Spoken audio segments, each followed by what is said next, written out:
Hi, I'm Bradley Vargas. You've seen me in such fine quality, epic chemistry educational videos such as Chemistry Solutions Are for Gen Chem Only, Part 1, and Chemistry Solutions Are Only for Honors Chemistry Students, Part 4. Okay, so for us, we're going to go really fast here. This is a really short chapter. That's why I'm having you guys do this one at home. We're going to look at solutions. We know that they occur in all phases, but most of the time they focus on aqueous. We know about the parts of a solution, the solvent, the solute. We use salt and water for an example. And remember, you can always pause this to complete your notes. Now, how is it that we do ways of measuring? Molarity is the most common one, where we look at moles per solute over liters of solvent. Okay? Fairly straightforward. The higher the number, the more concentrated it is. Percent mass is another way, and mole fraction of component A. Okay? Which you kind of dealt with mole fractions before, some chapters back. Okay? Especially when we were working with gases. But by and large, commonly we deal with molarity. Now, there is molality, okay, which is abbreviated with the little m, which is kind of confusing with meters or mass perhaps. But again, we don't really use that in AP Chem. Normality, again, you can always read about it, but don't worry about it. They're just other ways. The simplest way is molarity. Okay, let's get into the energy of making solutions. We can talk about the heat of solution, aka means also known as enthalpy of solution. So our delta H solution is the heat of solution. That's the energy change for making a solution. But how do you look at it? Well, keep in mind that when you're making a solution, there's some key steps that are involved in making it. You break apart the solvent. You break apart the solute. You mix the solvent and the solute together. Okay, so we can sit there and look at something like salt water. Okay, salt breaks apart, the water breaks apart naturally, as you guys know, a little bit, but the water will also, hydrogen bonds will be broken so that they can make connections with the solute, what gets dissolved. So breaking apart the solvent, you have to overcome the attractive forces. So, in other words, the delta H of step 1 has to be greater than 0 in order to happen. Now, these are concepts. The second thing is breaking apart the solute. You have to overcome the attractive forces. So, delta H2 has to be greater than 0 in order to make this happen. Now, you'd say, well, why does it have to be greater than 0? Well, keep in mind, you have energy that is going in or energy is going out of something. So if we're breaking apart something, energy has to go in.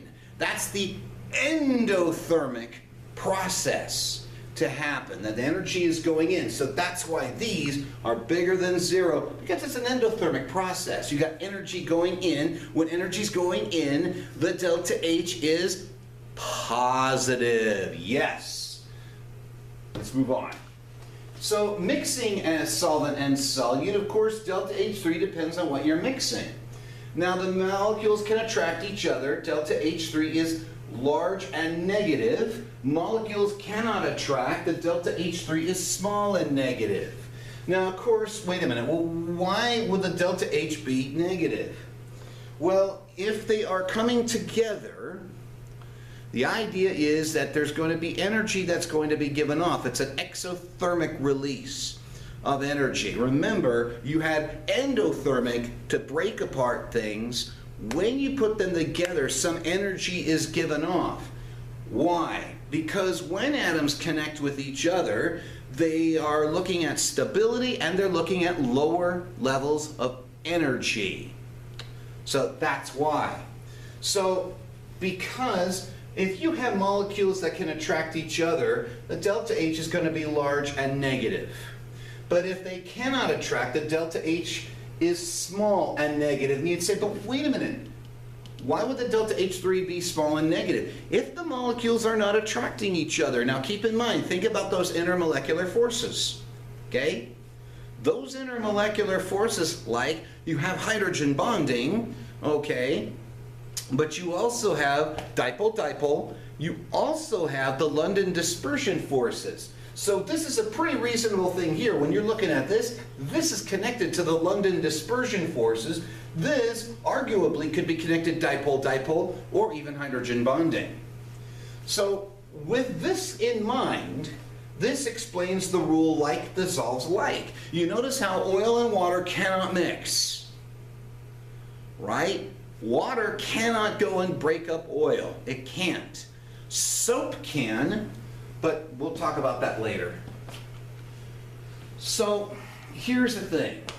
Does the solution form or not? It's going to be based on the last part here, because here for our reactants, okay, here's our delta H1 as we're breaking up the solvent and the solute, and then there's your delta H1, your delta H2. Here they are in a transition form, okay, and then the question is, if they get together a lot, there's a lot of attraction, you're going to have a lot of energy being released, and you're going to be down here for the solution, okay, and this would be, think like, again, dipole-dipole, hydrogen bonding, okay, whereas here it's not as much because the molecules aren't as attracted to each other. Think London dispersion forces. So types of solvents and solutes. Now, you could have a delta H solution. This is the overall, small and positive. A solution will still form because of the entropy. Ah, wait, what is that? Well, remember, there's many more ways for them to become mixed than there is for them to separate. When we look at entropy, think about that you are seeing a lack of energy, lack of organization, okay, as you're going from left to right, okay? There's an entropy factor that's in there. So in other words, when we go mix something, you can have stuff that dissolves a lot, and it's pretty easy, but you can also have things where the dissolving isn't that much, and you really can't say that it dissolves, but there's always a tiny bit of dissolving, but it is really, really tiny. And you'd say, well, what's happening? Well, why are we getting some of that dissolving? It's because of the entropy. Okay, there is a disorganization, so there will be some dissolving, however little that may be.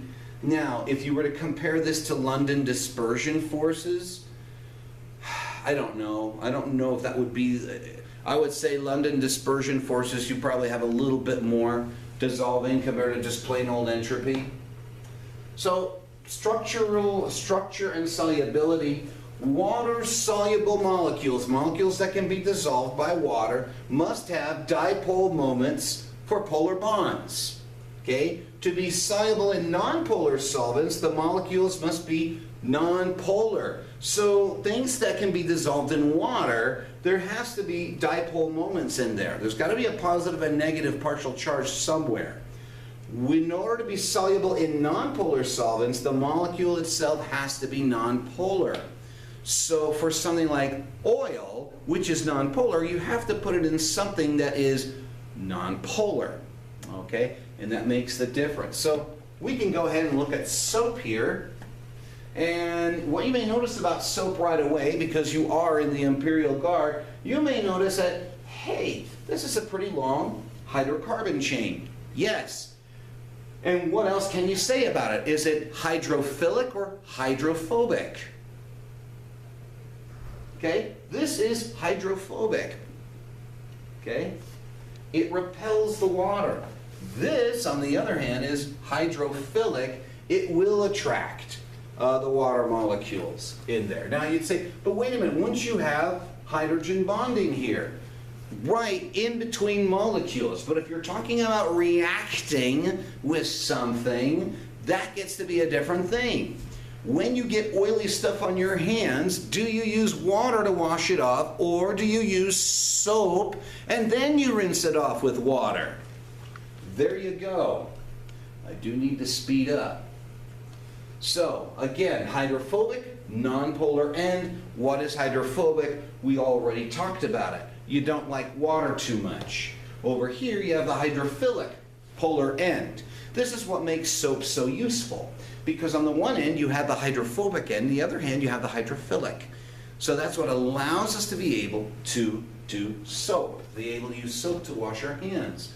So when you look at hydrophobic versus hydrophilic, here notice on hydrophobic it's just a nice little ball. Here it's kind of squashed because it's hydrophilic. Philic meaning loving. So hydrophilic is water living. Water, not living. Water loving. It's early in the morning. So here's an example of hydrophobic sand.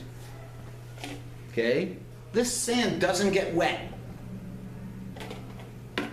And it doesn't get wet because it's hydrophobic. That's the key.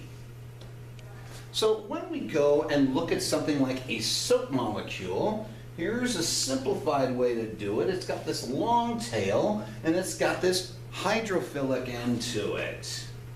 Now we get into some of the mysteries. So if you put a drop of grease in the water, now grease is similar to oil, fats, lipids, waxes.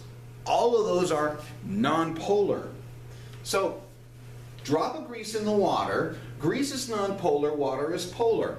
Here's what happens. The soap lets you dissolve the nonpolar in the polar. How? The hydrophobic ends dissolve in the grease. Because remember, there is that rule. Like dissolves like. We had that several slides back. So nonpolar is likely to dissolve nonpolar. Polar is likely to dissolve polar. Okay? That would explain things about sugar and salt, that we can pretty much easily dissolve that in water. Okay? So the hydrophilic ends dissolve in water.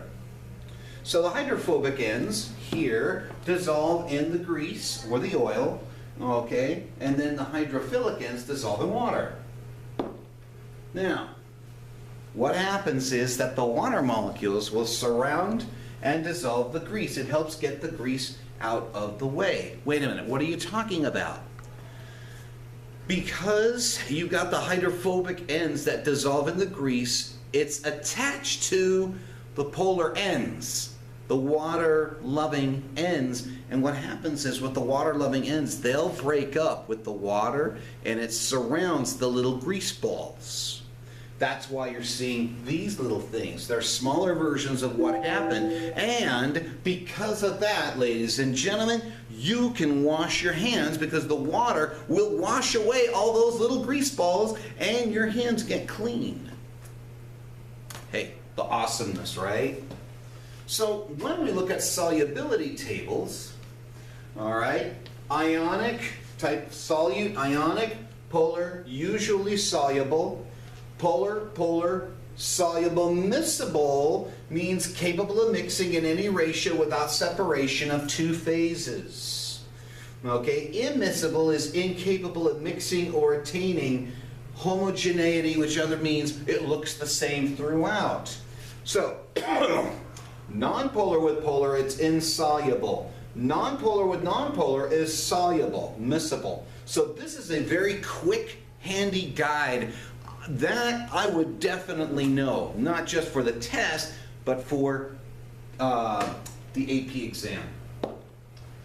All right, so let's talk a little bit about pressure. How does it actually affect the solubility? Changing the pressure doesn't affect the amount of solid or liquid that dissolves. They are incompressible. We cannot squeeze it down. We cannot compress it. That's incompressible. So pressure doesn't affect solutions that are in a solid or a liquid, but a gas. Gas, gas, baby, gas, gas. Yep, it does. And that's where we start temperature effects. Increase the temperature rate increases the rate at which a solid dissolves. Well, why?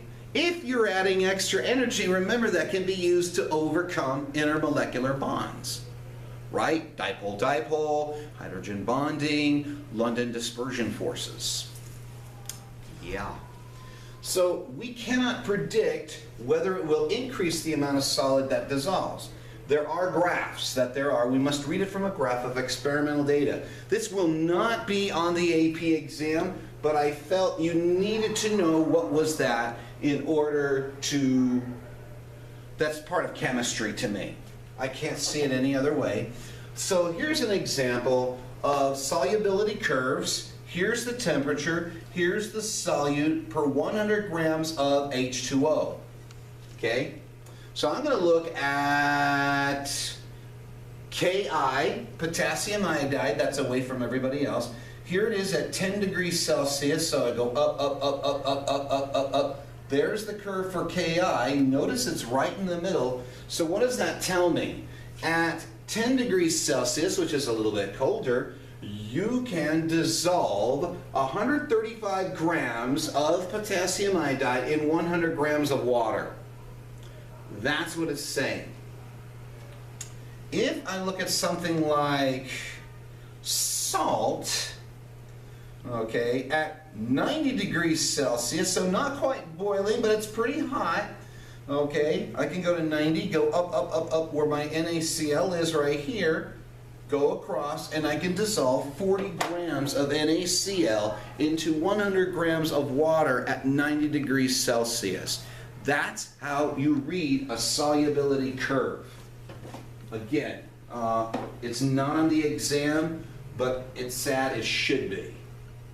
All right, so I already did a couple of examples with you guys. So this is it. This is the end of Chapter 11. Hey, I hope this worked out for you guys and that you were able to understand it. And I'm Bradley Vargas, and I wish you the best.